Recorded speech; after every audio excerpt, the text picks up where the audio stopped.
Hello बच्चों, निर्माण academy के यूट्यूब चैनल में आप सभी का स्वागत है। और हमने इस चैनल पर एक प्रोग्राम शुरू किया हुआ है जिसका नाम है सीधी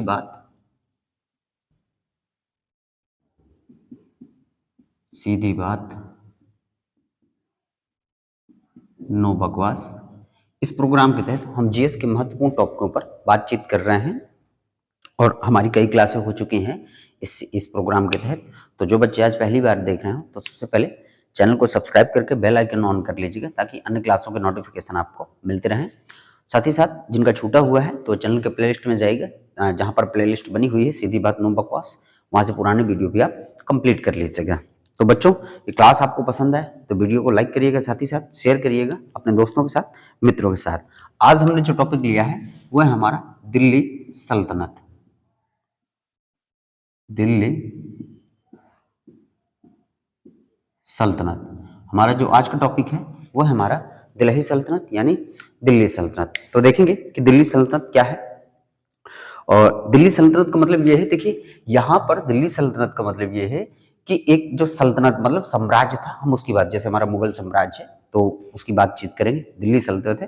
तो यहाँ जो अरबों का आक्रमण हो रहा था, आप देखेंगे तो सबसे पहले कहने का मतलब भारत पर जिस मुस्लिम आक्रमणकारी ने आक्रमण किया वो था मोहम्मद बिन कासिम, 712 ईस्वी में आक्रमण किया था। फिर इसके बाद भारत में कई मुस्लिम आक्रमण हुए। कुछ फेमस आक्रमणकारी थे, जैसे आपका पहले है महमूद गजनवी, उसने भारत पर कई बार आक्रमण किया। फिर इसके बाद है आपका मोहम्मद गोरी, ठीक है, तो गोरी ने भी आक्रमण किया। गोरी के साथ, मोहम्मद गोरी के साथ हमने कभी हमारी चर्चा होगी इतिहास में। पृथ्वीराज चौहान के साथ हमारे युद्ध होते हैं, ठीक है, तराइन का पहला युद्ध और तराइन का द्वितीय युद्ध। उन सब युद्धों के बावजूद भी हमें देखिए कभी चर्चा करेंगे, लेकिन आज हम बात करेंगे दिल्ली सल्तनत पर। तो दिल्ली सल्तनत देखेंगे तो दिल्ली सल्तनत की जो स्थापना होती है ये एक साम्राज्य, सल्तनत मतलब ये है कि जो मुस्लिम थे अपने साम्राज्य को क्या बोलते थे, सल्तनत बोलते थे, और अपने आप को सुल्तान बोलते थे, इसीलिए उनकी जो सल्तनत थी उसी का नाम पड़ गया हमारा क्या, दिल्ली सल्तनत, ठीक है। तो दिल्ली सल्तनत की जो स्थापना होती है और हम इसका टाइम पीरियड देखेंगे तो कब से कब तक रहेगा, 1206 से लेके 1526 ईस्वी तक, ठीक है। ये हमारा दिल्ली सल्तनत है, 1206 में स्थापना होती है और कब तक चलता है, 1526, जब बाबर आपका भारत में आक्रमण करता है। वहां से 1526 के पानीपत के आपका प्रथम युद्ध, वहां से दिल्ली सल्तनत क्या हो जाता है, समाप्त हो जाता है। तो हमें दिल्ली सल्तनत की चर्चा करनी है, ठीक है। तो याद रखिएगा, यहाँ मोहम्मद गोरी के आने के बावजूद मोहम्मद गोरी तराइन का पहला युद्ध हारता है, फिर दूसरा युद्ध जीतता है, फिर चंदावर का युद्ध 1194 जो जयचंद के साथ होता है, वहां युद्ध होता है। भारत में भी वो अपने साम्राज्य को फैलाता है और फिर क्या करता है यहाँ से, तो मोहम्मद गोरी का कोई उत्तराधिकारी यानी उसके कोई पुत्र नहीं थे, तो अपना उत्तराधिकारी जो है वो अपने गुलामों को सौंप देता है। और यहाँ उसका एक महत्वपूर्ण गुलाम था जो दिल्ली की गद्दी पर बैठता है और उसका नाम था हमारा कुतुबुद्दीन ऐबक, ठीक है। तो कुतुबुद्दीन ऐबक था हमारा। हम देखेंगे दिल्ली सल्तनत में हमें वंशों को पढ़ना है, तो इस दिल्ली सल्तनत के सबसे पहले हम देखेंगे कि कितने वंश मिलते हैं हमें से। तो दिल्ली सल्तनत में हमें 5 वंशों को पढ़ना है। कितने वंशों को पढ़ेंगे हम, 5 वंशों को पढ़ेंगे, ठीक है। धीरे धीरे पढ़ते हुए चलेंगे, खत्म कर लेंगे। तो सबसे पहला हमारा ये है कि दिल्ली सल्तनत में सबसे पहला जो वंश है, सबसे पहले जो आता है, हम इसे कहते हैं गुलाम वंश। हम इसे क्या कहते हैं, गुलाम वंश कहते हैं, ठीक है। गुलाम वंश जो पहला वंश दिल्ली सल्तनत की गद्दी पर बैठता है, गुलाम वंश, या इसी को कहा जाता है ममलूक वंश। ममलूक वंश, ठीक। गुलाम वंश कहिए या आप इसको दास वंश कहिए, या इसी को हम क्या कह देते हैं, ममलूक वंश भी कह देते हैं। जिसका टाइम पीरियड अगर आप देखेंगे, इसका टाइम पीरियड क्या रहेगा, कब से कब तक ये वंश चलेगा, तो 1206 से लेके 1290 ईस्वी तक ये आपके ममलूक वंश, गुलाम वंश का टाइम पीरियड रहता है। इसमें देखेंगे गुलाम वंश में जो हमारे शासक होते हैं, जैसे गुलाम वंश की जो स्थापना है, यानी ठीक है, इस वंश का पहला शासक देखेंगे तो हमारा कौन सा हो जाएगा, कुतुबुद्दीन ऐबक। कुतुबुद्दीन ऐबक, ठीक है। तो कुतुबुद्दीन ऐबक ये हमारा प्रथम शासक हो जाएगा, प्रथम शासक, ठीक है। ये हमारा प्रथम शासक हो जाएगा किसका, गुलाम वंश का। गुलाम वंश की स्थापना हम कहते हैं, गुलाम वंश की स्थापना किसने की थी, तो आपके कुतुबुद्दीन ऐबक, या आपके कहने का मतलब ममलूक वंश की स्थापना कौन करता है, तो कुतुबुद्दीन ऐबक। आज हम स्थापना पर बातचीत करेंगे, फिर हम कल डिटेल देखेंगे गुलाम वंश के और अन्य अंदरूनी शासक जो है। कुतुबुद्दीन ऐबक है, फिर हमारा इल्तुतमिश है, फिर हमारा रजिया है, इसी के अंतर्गत हमारा बलबन भी आता है। तो उन सभी जो है हम सुल्तानों के बारे में पढ़ेंगे। ठीक है, आज हम ऊपरी पर देख रहे हैं दिल्ली सल्तनत की सभी वंशों के बारे में, कब से कब तक इनका टाइम पीरियड, और साथ ही साथ हम इनके संस्थापक की भी बातचीत करेंगे। अगला है हमारा खिलजी वंश। ममलूक वंश के बाद हमारा है खिलजी वंश। खिलजी वंश, ठीक। खिलजी वंश का जो टाइम पीरियड है वो है 1290 से लेके 1320 ईस्वी तक। खिलजी वंश का जो टाइम पीरियड है वो देखेंगे तो 1290 से लेके 1320 ईस्वी तक। खिलजी वंश की जो स्थापना करते हैं हम देखेंगे, खिलजी वंश की जो स्थापना किसने की थी, यानी खिलजी वंश का संस्थापक कौन था, तो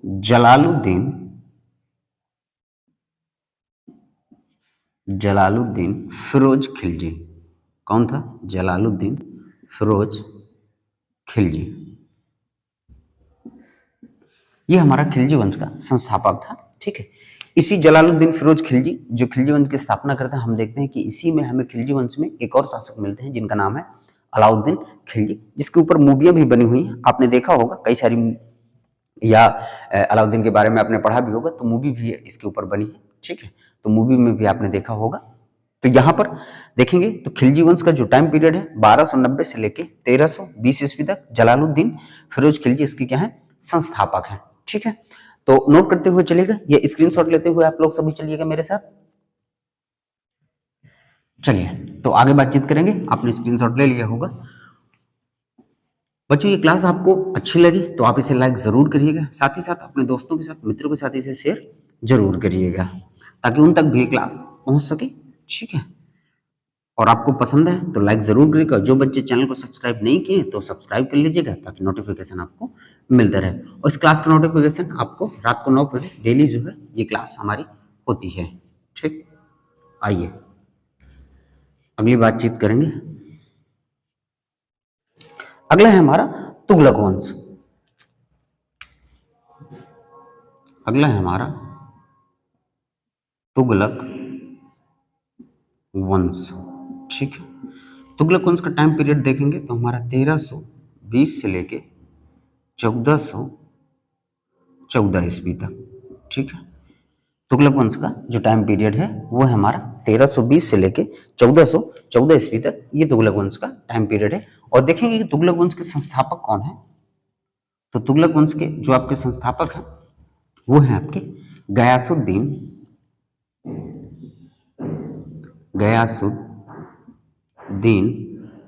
तुगलक। क्या नाम है इनका, तो गयासुद्दीन तुगलक। ये आपके तुगलक वंश के क्या हो जाएंगे, संस्थापक हो जाएंगे। इसी तुगलक वंश में हम अभी एमबीटी को भी पढ़ेंगे, एमबीटी यानी मोहम्मद बिन तुगलक को पढ़ेंगे। ठीक है, इसी में हमें फिरोज तुगलक भी मिलते हैं, तो हम पढ़ेंगे। जब डिटेल पढ़ेंगे हम तुगलक वंश के बारे में पढ़ेंगे, तो यहाँ डिटेलिंग भी पढ़ेंगे आपको, और अन्य चीजें भी सीखने को मिलती चलेंगी। तो याद रखिएगा, तुगलक वंश का टाइम पीरियड कब है, 1320 से लेके 1414 ईस्वी तक, और इसके संस्थापक कौन है, तो गयासुद्दीन तुगलक है। ठीक है, अगले हैं आपके तुगलक वंश के बाद हम देखेंगे तो हमारा अगला कौन सा है, इसके बाद सैयद वंश। तुगलक वंश के बाद है हमारा सैयद वंश। ठीक है, सैयद वंश, और सैयद वंश का टाइम पीरियड देखेंगे तो 1414 से लेके 1450 ईस्वी तक। ठीक है, सैयद वंश का टाइम पीरियड क्या है, 1414 से लेके 1450 ईस्वी तक। और इस सैयद वंश के संस्थापक कौन है, तो सैयद वंश के संस्थापक है खिज्र खां। क्या नाम है इनका, खिज्र खां। ठीक है, तो सैयद वंश के संस्थापक हो जाएंगे हमारे खिज्र खां, जिनका सैयद वंश का टाइम पीरियड है 1414 से लेके 1450 ईस्वी तक। तो नोट कर लीजिएगा, ये स्क्रीनशॉट ले लीजिएगा। बढ़ते हैं अगले। ठीक है, आइए अब हम बात करेंगे, तो हमारे 4 वंश हो गए, और अंतिम हमारा वंश है, हम अंतिम वंश के बारे में पढ़ेंगे। तो बच्चों ये क्लास आपको पसंद है तो आप वीडियो को ज़रूर लाइक करते हुए चलेंगे, ताकि मुझको मोटिवेशन मिलेगा कि आप लोग जो है इसे पसंद कर रहे हैं। तो मैं इसी तरह महत्वपूर्ण टॉपिकों पर, जो जीएस के महत्वपूर्ण टॉपिक हुए, हम उस पर चर्चा करते हुए आगे बढ़ते चलेंगे। चलिए आइए अगला हम देखेंगे, हमारा है पांचवा जो वंश है वो है हमारा लोदी वंश। ठीक है, लोदी वंश। और लोदी वंश का जो टाइम पीरियड है 1450 से लेके 1526 ईस्वी तक। ठीक है, लोदी वंश ये कब आता है? 1450 ईस्वी में आता है और कब तक रहता है? 1526 ईस्वी में। और इस लोदी वंश के संस्थापक कौन है? तो लोदी वंश के संस्थापक देख लेते हैं।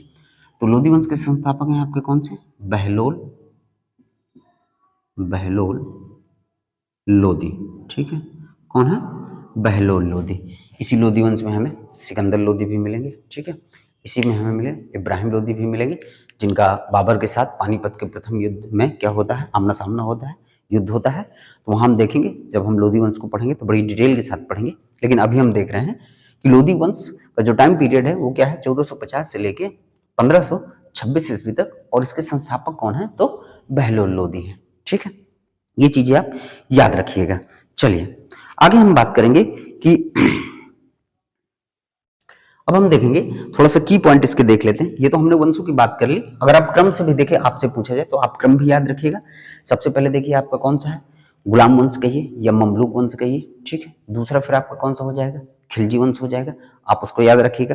फिर तीसरा आपका कौन सा हो जाएगा? तुगलक वंश हो जाएगा। चौथा आपका कौन सा हो जाएगा? सैयद वंश हो जाएगा। और अंतिम आपका कौन सा हो जाएगा? लोदी वंश हो जाएगा। इनको क्रम से भी याद रखिएगा। ठीक है, आइए कुछ आपके की पॉइंट हम देख लेते हैं। तो की पॉइंट हमारा पहला की पॉइंट है कि तुगलक वंश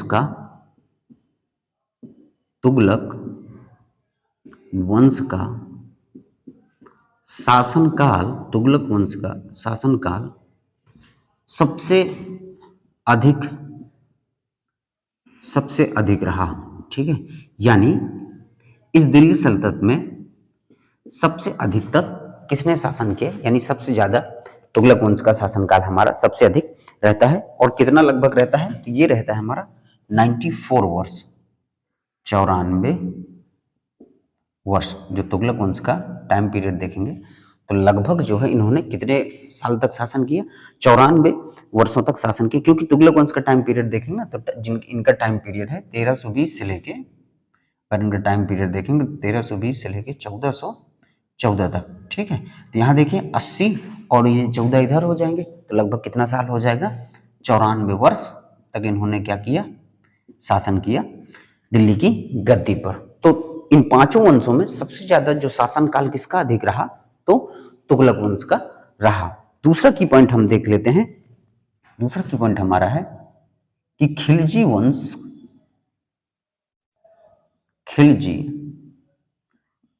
का शासनकाल सबसे कम रहा,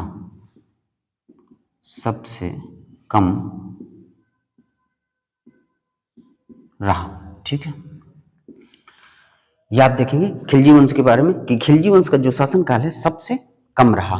ठीक है, अगर आप देखेंगे यहाँ पर तो इनका कितना रहता है? तो देखेंगे इनका टाइम पीरियड कितना रहेगा? 1290 से लेके 1320 तक ये इनका टाइम पीरियड है। तो देखेंगे कितने साल, यानी 30 वर्ष तक। तो खिलजियों का शासन कितने साल तक रहा?